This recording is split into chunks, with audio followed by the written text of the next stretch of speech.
Salam alaikum. Bonjour à toutes et à tous. Alors, dans cette vidéo, on va voir c'est quoi le rang d'une matrice. D'accord? Alors, par exemple, on prend une matrice quelconque, de taille quelconque, pas nécessairement carrée. Alors, c'est quoi le rang de cette matrice? Alors, il y a plusieurs définitions. La première définition, c'est la dimension de l'espace engendré par les vecteurs colonnes. Nous avons 4 vecteurs colonnes. On verra c'est quoi la dimension dans le chapitre des espaces vectoriels. Alors, la même chose pour les lignes, c'est-à-dire lignes ou bien colonnes. Une autre définition, alors le rang de matrice A est la taille de la plus grande matrice tirée de A de déterminant non nul. D'accord? Par exemple, si on calcule cette matrice, on trouve que le déterminant est non nul, alors le rang, c'est égal à 3. C'est la taille de cette matrice. D'accord? Alors, il y a une autre définition qui est plus simple. Alors, le rang d'une matrice A est le nombre des lignes, ou bien des colonnes, c'est la même chose, et le nombre des lignes non nulles après l'échelonnement de A. C'est-à-dire, c'est quoi l'échelonnement? C'est-à-dire, c'est le même principe que l'échelonnement d'un système d'équations linéaires. D'accord? Alors, pour faire l'échelonnement, on doit appliquer les opérations élémentaires sur les lignes et les colonnes. D'accord? Mais avant de présenter la méthode comment calculer le rang d'une matrice, on va donner juste quelques propriétés du rang. D'accord? On va commencer par quelques propriétés. Après, on va voir quelques exemples. Alors, on prend deux matrices. A, plutôt A, B, deux matrices quelconques. Et on prend un réel non nul. D'accord? Alors on prend par exemple A appartient à M, N, P de K. D'accord? C'est-à-dire de N ligne et P colonne. La première propriété, c'est que le rang de A est inférieur ou égal au minimum de N et de P. C'est-à-dire, si on a une matrice de 3 lignes et 4 colonnes, le rang de A, ça sera inférieur à 3 et inférieur à 4, donc il est inférieur à 3. Inférieur ou égal, d'accord? Si on a une matrice, par exemple, cette matrice est une matrice 3, 4, le rang de la matrice A, il est inférieur ou égal à 3. D'accord? La deuxième propriété, c'est que le rang de A égale le rang de sa transposée. C'est pour ça, si on travaille avec les lignes ou bien les colonnes, ce sera la même chose. D'accord? Troisième propriété, nous avons le rang de A fois A, c'est le rang de A. D'accord? C'est-à-dire si on multiplie une matrice par un scalaire non nul, alors le rang ne change pas. D'accord? Alors, quatrièmement, le rang de la matrice nulle, vous voyez, la matrice nulle, toutes ces lignes sont nulles, donc il n'y a pas des lignes non nulles, donc le rang c'est égal à 0. D'accord? Le rang d'une matrice ligne, respectivement colonne, soit une matrice ligne. On suppose que la matrice est non nulle. Hein? Le rang d'une matrice ligne ou bien colonne, c'est égal à 1. Par exemple, le rang de la matrice 1 de 1, c'est tout simplement 1. Par exemple, le rang de la matrice ligne, par exemple 1, moins 2, 0, 3, égale à 1. Par exemple, le rang d'un scalaire. Voyez le rang de 2. C'est une matrice, une ligne, une colonne. Donc c'est une matrice ligne. C'est égal à 1. Alors faites attention, ce n'est pas 2, mais c'est 1. Par exemple, si on prend le rang de 0, 0, 0, ça c'est une matrice nulle. Et le rang d'une matrice nulle, c'est égal à 0. D'accord? Alors,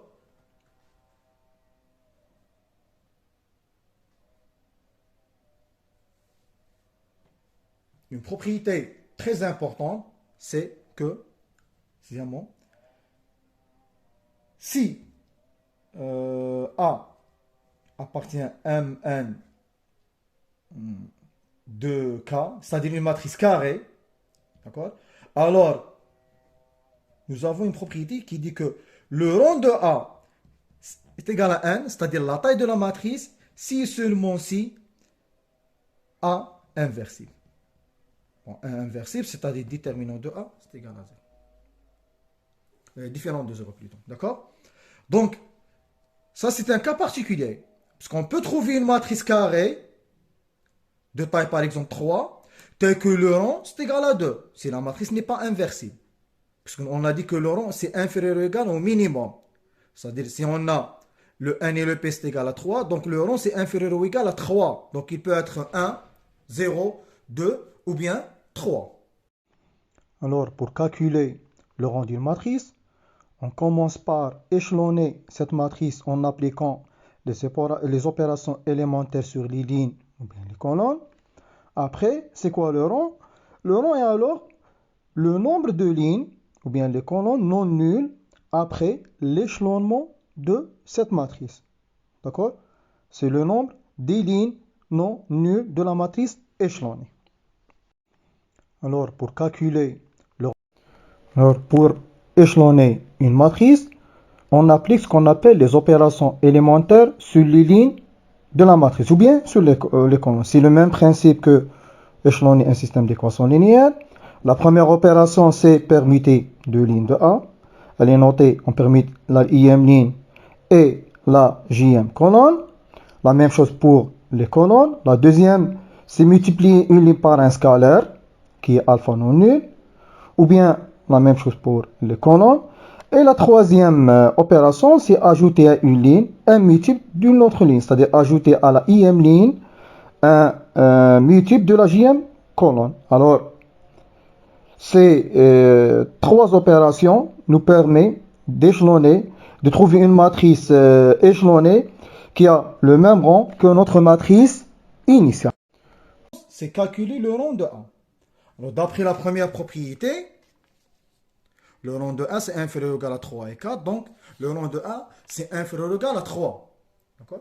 Alors, qu'est-ce qu'on va faire? On va appliquer les opérations sur les lignes et sur les lignes. C'est-à-dire, on va essayer d'échelonner la matrice. Alors, le rang de A, c'est égal le rang. Donc, c'est 1, 1, 1, 3, moins 1, 2, 1, 0, et 0, moins 1, 2, 1. Alors, on fait la même chose que dans le cas du système d'équations linéaires. On va essayer de fixer un pivot. Et après, on élimine les éléments de ces deux pivots. On applique les mêmes opérations. On va noter L1, L2 et L3. Donc, c'est égal. Le rang. Vous voyez, le pivot, c'est égal à 1. On essaie d'éliminer les éléments de ces deux pivots. On élimine cette quantité. Cette quantité est nulle, donc on ne va pas toucher. Donc, ça va être égal à L1. L2 vient pour éliminer cette ligne, cette quantité, il faut ajouter une fois L1. Donc, c'est L2 plus L1. Et on ne va pas toucher L3 parce que là, c'est déjà égal à 0. Donc, c'est égal à 1, 1, 1, 3. On fait la somme, ça va 0, 3, 2, 3. Et après 0, moins 1, 2, 1. D'accord? Après, on passe au deuxième pivot, qui est 3. Et on essaie d'éliminer les éléments dessus du pivot. Vous oubliez la première ligne, d'accord? Donc, on travaille on travaille juste avec les deux dernières lignes. Donc, mais vous voyez, le pivot, c'est égal à 3. Mais là, nous avons un moins 1. Si vous vous rappelez, on peut échanger deux lignes, de telle sorte que pour avoir un pivot, c'est égal à moins 1, qui est plus simple. D'accord? Donc, qu'est-ce qu'on va faire? On va échanger ces deux lignes afin de trouver un pivot égal à moins 1. On peut travailler avec 3, mais juste pour simplifier les calculs. Donc, c'est égal le rang. Donc, on ne va pas toucher un 1. Alors, l'opération, c'est que on va échanger L2 et L3. Alors, 1, 1, 1, 3, 0, moins 1, 2 et 1, et 0, 3, 2, 3. Maintenant, on applique la méthode de pivot de Gauss sur les deux dernières lignes. Donc, le pivot, là, c'est égal à moins 1. Donc, c'est égal au rang 1, 1, 1, 3. Après, 0, moins 1, 2, 1. Après, on multiplie pour l'éliminer. On ne va pas toucher la première ligne, on ne va pas toucher la deuxième ligne. Pour la troisième ligne, pour éliminer cette quantité, il faut ajouter 3 fois L2. Donc L3, ça va être égal à L3 plus 3 fois L2. Donc c'est égal 0. On multiplie par 3 et on ajoute ça. Là, on trouve 0. Là, on trouve 8. Et là, on trouve un 6. D'accord? On ne peut pas faire une autre fois l'échelonnement. On a terminé. Maintenant, lorsqu'on fait l'échelonnement, on va compter le nombre des lignes non nulles. Nous avons une ligne non nulle, deuxième ligne non nulle, troisième ligne non nulle. Donc c'est égal, le rang c'est égal à 3. Alors si par exemple on trouve là 0 et 0 par exemple, nous avons une ligne qui est nulle. Donc on enlève cette ligne et on compte le nombre des lignes non nulles. Nous avons que 2 lignes. Donc dans ce cas-là, si on a un 0 là et un 0 là, on dit que le rang c'est égal à 2 et pas 3. Prenons maintenant un deuxième exemple. On prend une matrice qui est carrée, donc de taille 3. Donc on est sûr que le rang de cette matrice soit inférieur ou égal à 3, c'est-à-dire soit 3, soit 2, soit 1. Donc on va calculer le rang de B. Donc c'est le rang, toujours par la même méthode, moins 1, 1, 2, moins 1, 1, et 1, moins 2, 2. D'accord? Et on fait la même chose. On choisit un pivot, donc L1, L2, L3. Pardon. Le L2 devient, on va éliminer les éléments au-dessus du pivot, donc c'est L2 moins 2, L1. Et L3 devient L3 moins L1. Et on fait nos calculs, donc c'est égal le rang. C'est 1, moins 1, 1. Donc ça va être égal à 0 là.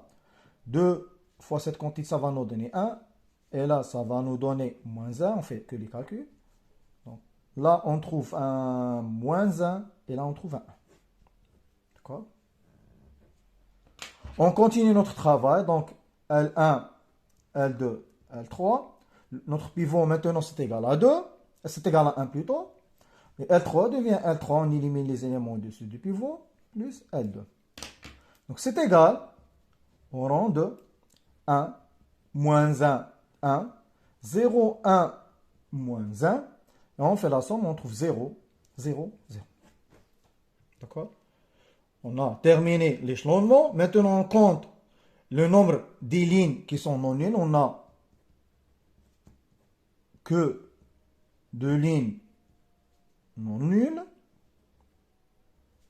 Donc, ce qui implique que le rang de B, c'est égal à 2. D'accord? Et vous voyez là, c'est une matrice carrée. Et on a dit là que si on a une matrice carrée d'ordre 1, le rang de A c'est égal à 1 si seulement si A inversible. Là, le 1 c'est égal à 3. On a trouvé que le rang est différent de 3, ce qui implique que A n'est pas inversible. Et ça, c'est une autre méthode pour montrer que A est inversible. Alors, rappelez bien, A est inversible, c'est seulement si le déterminant est différent de 0. Alors là, on peut dire que A est inversible si le rang de A est maximal, c'est-à-dire c'est égal à la taille de la matrice. Par exemple, là, une matrice 3. Pour montrer que B est inversible, il faut montrer que le rang de B, c'est égal à 3. Si par hasard, on trouve le rang de B, c'est égal à 2, ou bien 1, ou bien 0, alors la matrice n'est pas inversible. Donc, c'est une autre méthode pour montrer qu'une matrice est inversible. Prenons maintenant un autre exemple. On prend une matrice qui dépend d'un paramètre 1. La question qui se pose, c'est discuter selon les valeurs de paramètre 1, le rang de 1. Alors, on va faire la même chose. Et à chaque fois qu'on trouve un problème, on traite ce cas d'une manière séparée. Donc, on va calculer le rang de A. Donc, c'est égal le rang de la matrice M, 1, 1, 1, 1, 1, 1, 1, 1. Vous voyez là, nous avons déjà un pivot qui est égal à m. Donc le pivot doit être non nul. D'accord? Soit on commence directement si m égale à 0, après si m est différent de 0. Sinon, on peut échanger les lignes ou bien les colonnes pour avoir un pivot égal à 1. D'accord? Donc là, qu'est-ce qu'on va faire? On va échanger la première ligne et la deuxième ligne. Donc qu'est-ce qu'on va trouver juste pour avoir un pivot qui est égal à 1, qui est plus simple? Donc c'est 1, m, 1, après m, 1, 1, et après 1, 1, m. D'accord? Maintenant, on applique la méthode du pivot de Gauss. Notre pivot, c'est égal à 1. On essaie d'éliminer les éléments au-dessus du pivot. Donc, L2 devient L1, c'est L2 moins M, L1. Et L3 devient L3 moins L1. On fait le calcul. Donc, ça va être égal au rang de la matrice 1, M, 1. Ça, là, on trouve un 0. Là, on va trouver 1 moins m au carré. Et là, on va trouver 1 moins m. D'accord? Après, on trouve là un 0. Après, on trouve 1 moins m. Après, on trouve m moins 1. D'accord? On peut simplifier les choses. Donc, c'est égal au rang de 1 m 1. Après, là, nous avons des 0. Là, c'est 1 moins m fois 1 plus m. C'est 1 au carré moins b au carré. Et là, nous avons 1 moins m. Après 1 moins m. Et là, bon, on peut écrire 1 moins 1. D'accord? Très bien. Donc maintenant, notre pivot, c'est égal à cette quantité. D'accord? Mais vous voyez, on peut travailler avec cette quantité. C'est plus simple que cette quantité. Mais le problème qui se pose, c'est que le pivot doit être non nul. Alors avant de commencer, on va essayer de choisir un pivot qui est plus simple. Donc on va choisir 1 moins 1 comme pivot. Donc on va échanger L2 et L3 juste pour trouver un pivot qui est plus simple. Donc c'est égal au rang de 1, m, 1, après 0 là. Après 1 moins m, 1 moins 1. Après là 1 moins m fois 1 plus m. Et la dernière, c'est 1 moins 1. On peut aussi choisir comme pivot. On peut changer ces deux colonnes et choisir comme pivot cette quantité qui est plus 1. Alors maintenant, cette quantité, c'est notre pivot. D'accord? Donc, mais le pivot doit être non nul. Vous voyez, si on va travailler avec ces deux lignes. Tous ces coefficients dépendent de m. Donc, on doit commencer la discussion. Alors, le premier cas, le pivot doit être non nul. C'est-à-dire, on commence par si le pivot est nul. Alors, le rang de A, c'est égal au rang. On remplace le m par 1, c'est-à-dire 1 moins m égale à 0, c'est-à-dire m égale à 1. Donc, c'est 1, 1, 1. Après 0, 0, 0. Et après 0, 0, 0. Dans ce cas-là, nous avons une seule ligne qui est non nulle et deux lignes qui ne sont pas nulles, ce qui implique que le rang de A, c'est égal à quoi là? C'est égal, nous avons une seule ligne qui est non nulle, donc c'est égal à 1.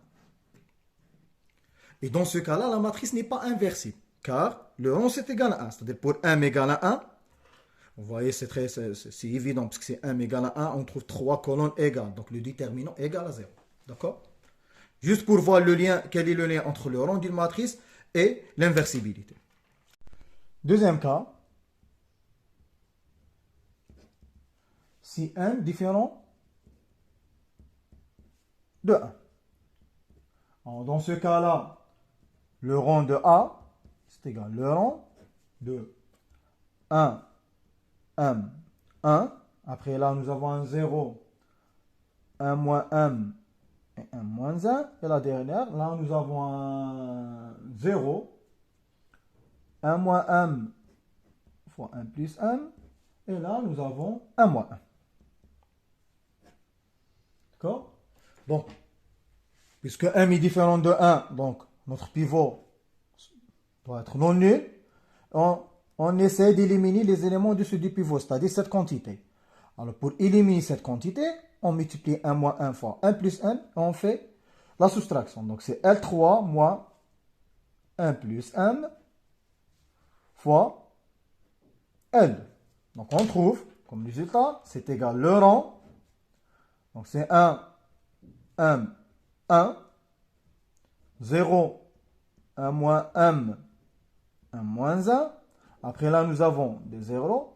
Après, on va calculer cette quantité moins 1 plus M fois cette quantité. Donc un calcul simple va nous donner moins M moins 1 fois M plus 2.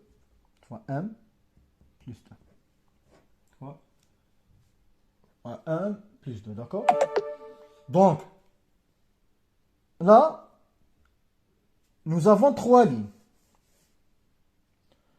Pour M différent de 1, cette ligne est non nulle, cette ligne est non nulle. Bon, cette quantité, elle est non nulle, car M est différent de 1. Mais si cette quantité est égale à 0, donc on a que deux lignes qui sont non nulles. Donc le rond, c'est égal à 2. Mais si cette quantité est différente de 0, on aura trois lignes. Maintenant, c'est-à-dire, on doit faire une autre discussion. Si 1 plus 2 égale à 0. On ne va pas toucher 1 moins 1 parce qu'on travaille dans le cas de M différent de 1. Donc cette quantité est différente de 0. Ça ne pose pas de problème. C'est cette quantité qui pose un problème. C'est-à-dire là, si M c'est égal à moins 2. On remplace donc toute la matrice. Donc le rang de A c'est égal le rang de 1 moins 2, 1, 0, 3, moins 3, et 0, 0, 0. D'accord? Vous voyez, nous avons deux lignes qui sont non nulles. La troisième ligne est nulle. Donc le rond, c'est égal à 2. Alors si M différent de moins 2, ce cas, c'est un sous-cas de M différent de moins 1. C'est-à-dire dans ce cas-là, M différent de moins 2 et M différent de 1. D'accord? Alors dans ce cas-là, cette ligne est non nulle, il contient le 1. Cette ligne est non nulle puisque M différent de 1. Et cette ligne est non nulle puisque M différent de 1 est différent de moins 2. Ce qui implique dans ce cas-là que le rang de A, c'est égal le nombre de lignes non nulles. Donc le rang, c'est égal à 3. D'accord? On peut dire que, comme remarque, d'accord, juste une remarque, que A inversible, on a vu que A est inversible, c'est le rang de A, c'est la taille de la matrice. Donc c'est le rang de A, c'est égal à 3. Si seulement si le rang de A, c'est égal à 3, c'est-à-dire que M, différent de moins 2 et 1, c'est-à-dire M appartient à R moins 2. Vous voyez, c'est une autre méthode pour vérifier si une matrice, ou bien discuter l'inversibilité d'une matrice. On a vu la méthode classique pour calculer le rang d'une matrice. Maintenant, on va voir une autre méthode. Bon, c'est pratiquement la même chose, juste on va changer l'écriture. D'accord? Alors, on a déjà traité cet exemple. On a trouvé que le rang c'est égal à 2. D'accord? Alors, on va faire la même chose. Donc, L1, L2, L3. Donc, on a dit que L2 devient L2 moins 2, L1. Voici le pivot. Donc, L3 devient L3 moins L1. C'est égal. 1 moins 1. On a déjà fait les calculs. Donc, 0, 1, moins 1. Et 0, moins 1, 1. À ce niveau-là, lorsqu'on fait l'échelonnement de la première colonne, alors qu'est-ce qu'on fait là? C'est égal. On enlève la ligne et la colonne qui contient le pivot. Le pivot, c'est égal à 1. On enlève la ligne et la colonne, donc c'est égal à 1. Moins 1, moins 1, 1. Et là, toujours, lorsqu'on a le pivot non nul, toujours, on ajoute un 1. Voilà. On enlève. Bon, après l'échelonnement, la ligne et la colonne qui contient le pivot, d'accord? Et on ajoute un 1. Même si on a la 100, on ajoute un 1. L'essentiel que cette valeur ne doit pas être nulle. C'est tout à fait normal parce que c'est le pivot. Et après, qu'est-ce qu'on fait? On fait la même chose avec cette matrice. Et vous voyez, nous avions une matrice de taille 3. Après, on aura une matrice de taille 2 et ainsi de suite. Donc, la taille de la matrice va se réduire. Donc, c'est égal. N'oubliez pas le 1 plus le rang.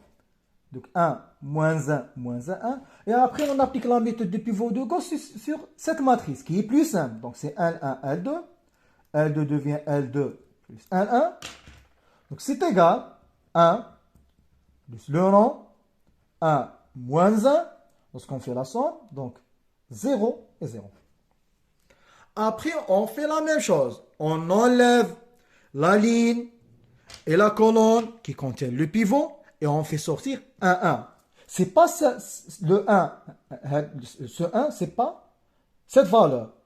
Si on a même là un 10, on fait sortir un 1. D'accord? C'est égal. On enlève la ligne et la colonne. Donc c'est 1, c'est 1. Plus, donc là, on trouve 1 plus, lorsqu'on enlève la ligne et la colonne, on trouve le rang de 0. Et c'est quoi le rang de la matrice nulle? Parce que c'est une matrice 1, 1. Le rang de la matrice nulle, c'est égal à 0. Donc, le rang de B, c'est égal à 1 plus 1 et c'est égal à 2. Donc, on trouve la même chose que dans le calcul précédent. Prenons maintenant un autre exemple. Cet exemple, on l'a déjà traité, mais on va voir, est-ce qu'on va trouver la même chose? Si vous vous rappelez, on a trouvé le rang de A, c'est égal à 3. Donc, on va appliquer notre deuxième méthode. Donc là, on va faire la même chose, les mêmes calculs. L1, L2 et L3. Donc L3, L2, ça va être L2 plus L1. On ne va pas toucher L3. Donc c'est égal le rang. 1, 1, 1, 3. On fait la somme, on trouve 0, 3, 2, 3. Et la dernière, on ne va pas toucher. 0, moins 1, 2. D'accord? Et qu'est-ce qu'on fait, si vous vous rappelez? On enlève la ligne et la colonne qui contient les zéros. Il nous reste 3, 2, 3, moins 1, 2, 1. Et qu'est-ce qu'on fait là? On ajoute un 1, toujours. Quelle que soit la valeur du pivot, même si on a un 10 ou bien 3 ou bien, on ajoute là un 1. L'essentiel, le pivot doit être non nul. D'accord? Et on fait la même chose avec cette nouvelle matrice. Donc, on va échanger les lignes pour avoir un pivot, c'est égal à moins 1. Donc, L1 et L2. Donc, c'est égal à 1 plus le rang de moins 1, 2, 1, 3, 2, 3. Après, on fait notre opération. Donc, L1, L2 devient L2 plus 3, L1.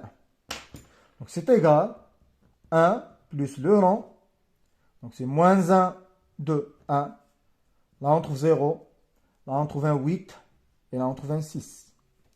Et on fait une autre fois la même chose. On enlève là la ligne et la colonne. C'est 1. Ce 1.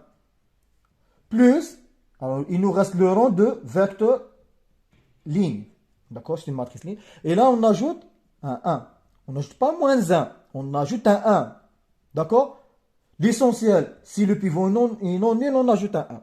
Et le rang d'une matrice ligne, si vous voyez les propriétés, le rang d'une matrice ligne ou la colonne ou bien colonne qui est non nulle, c'est égal à 1. Donc le rang de A, c'est égal à 1 plus 1 plus 1 et qui est égal à 3. Prenons maintenant un autre exemple. Déjà, c'est le même exemple qu'on a déjà traité. On va essayer de voir quel est le rang de A, comment faire la discussion avec la deuxième méthode. On fait la même chose. Donc on va changer le L1 avec L2 afin de trouver un pivot égal à 1. Donc le rang de A, c'est égal au rang de la matrice 1, 1, 1, 1, 1, 1 et 1, 1, 1. Donc on fait les mêmes calculs. Donc L1, là nous avons L2 qui sera L2 moins M, L1 pour éliminer cette quantité. Et L3 devient L3 moins L1 pour éliminer cette quantité. Donc c'est égal le rang 1, M, 1. Là, on trouve 0, 1 moins 1 au carré et 1 moins 1. Et la dernière, on trouve 0, 1 moins 1 et 1 moins 1. D'accord? Donc, ça va être égal. On enlève la ligne et la colonne qui contient le pivot. On fait sortir un 1. Donc, c'est 1 plus le rond. Donc, c'est 1 moins m fois 1 plus m. Donc, on écrit 1 moins m au carré sur cette forme. Là, 1 moins m. Et là, 1 moins m. Et là, on peut écrire c'est moins 1 moins m. Juste pour voir qu'il y a un facteur commun. D'accord? Très bien. Là, on peut faire le même travail que dans le cas précédent, c'est-à-dire échanger ces deux lignes et prendre comme pivot, c'est égal à m moins 1. Mais il y a une autre propriété très importante là, c'est on va essayer de faire sortir le 1 moins m. D'accord? Mais faites attention. Si vous voyez cette propriété, il nous a dit que le rond de a multiplié par constante, c'est le rond de a. Mais à condition que a doit être non nul. D'accord? Faites attention. On peut là faire sortir, c'est-à-dire éliminer le 1 moins 1, mais à condition, notre a là, c'est 1 moins 1. Parce qu'on peut écrire cette matrice sous cette forme. 1 plus le rond, 1 moins 1, fois une matrice qui est 1 plus m, 1, 1 et moins 1. Vous voyez, elle est plus simple. Mais lorsqu'on élimine cette quantité, c'est-à-dire lorsqu'on applique cette propriété, le rond de a fois grand A c'est égal le rond de a, il faut que ça c'est a. Il faut que a soit non nul. Donc là on commence la discussion. Si a égale à 0, c'est-à-dire si a moins m égale à 0, donc m égale à 1, donc ça ne pose pas de problème, implique que le rond de a c'est égal à 1, notre 1, plus le rond, on remplace soit là, soit là. Donc on trouve 0, 0, 0, 0. Et le rond de la matrice nulle, c'est égal à 0. Donc dans notre cas, le rond, c'est égal à 1. Alors si 1 moins m est différent de 0, d'accord? Vous voyez, la fois passée, on a discuté sur le pivot. Maintenant, on discute sur le a. Puis éliminer ce a. C'est-à-dire m différent de a. Dans ce cas-là, le rond de a, c'est égal à 1 plus le rond. On a dit que le rond de alpha fois a, c'est alpha ou bien a non nul. Le rond de a fois a, c'est le rond de a. On peut supprimer cette valeur. Donc c'est égal le rond de 1 plus m, 1, 1 et moins 1. Vous voyez, on trouve une matrice qui est plus simple. Donc la discussion, ça sera plus simple. Donc là, on peut échanger les deux lignes pour avoir un pivot non nul. Donc, c'est égal à 1 plus le rond 1 moins 1, 1 plus m et 1. Donc, L1, L2 devient L2 moins 1 plus m fois L1. Donc, c'est égal. On fait le calcul. On trouve donc le rond de A, c'est égal à 1 plus le rond de 1 moins 1, 0 et 2 plus m. D'accord? On enlève la ligne et la colonne qui contient le pivot et on ajoute un 1. Donc ça va être égal à 1 plus le rond de 2 plus 1. Et là, nous avons un problème. Parce que si cette quantité est différente de 0, donc le rond, ce rond, c'est égal à 1. Mais si cette quantité est égale à 0, alors ce rond, c'est égal à 0. Donc, si 1 plus 2 égale à 0, c'est-à-dire m égale à moins 2, dans ce cas-là, le rond de 2 plus 1, puisque c'est le rond de 0. Le rond de la matrice nulle, c'est égal à 0, ce qui implique que le rond de A, c'est égal à 2. C'est 1 plus 1. Sinon, c'est 1 plus 2 différent de 0, c'est-à-dire m différent de moins 2. Alors, rappelez bien, ce cas, c'est un sous-cas du cas m différent de 1.